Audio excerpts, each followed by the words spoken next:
well, I think parkour traditionally was just moving efficiently from point A to point B as fast as efficiently as possible, and free running is being creative movements. You can spend all day like in the one area, there's no set destination. So parkour is efficient movement, free running is creative movement, but they run side by side, because in the real world, if you want to be efficient, you just get in the car and drive to point B. So nobody's actually chasing you. So although parkour is seen as efficient, but it's also obsolete. So mix it with free running and you got like an evolution of parkour, which is parkour and free running combined, that run side by side. So we're now using flips, twists and spins and creative movements to get from point A to point B. So they kind of run side by side. So I don't say parkour or free running, I just say parkour because it's a cool word, but I'm free running. Free runners do parkour type of thing. Yeah, I'm fortunate enough to be like one of about 5 people in the UK who've been living off contracts for the past 5 years. I haven't worked, I've just been doing what I love to do. Just keep going. You'll get there. Because the sport is like such a baby in America.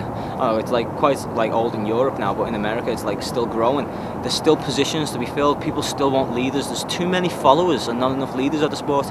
And I always say like,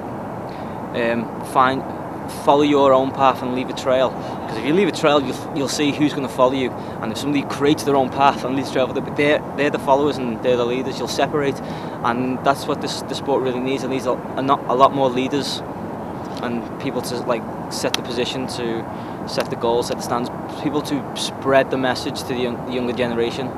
It's like there's so many things that haven't been done yet. I mean, there's no clothing line designed for parkour. I mean, they've attempted to design shoes for parkour, but they've never really took off. I mean, there's so many things that need to be done, and to acknowledge that it's not just a fad. I mean, there's every other sport has equipment that you can brand and slap logos on and get sponsorships by, and it's important that we do the same with our equipment, which is just a pair of shoes or a nice pair of clothes.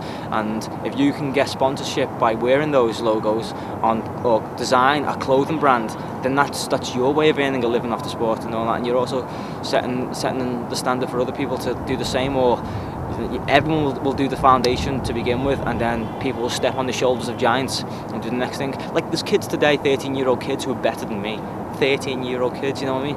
But when they're my age, the 13-year-olds of the next generation will be better than him. It's because it'll evolve. I mean, but as at the forefront of the game, it's almost my responsibility to set the directions of like athletes, because I'm the only Red Bull athlete who does parkour at the moment.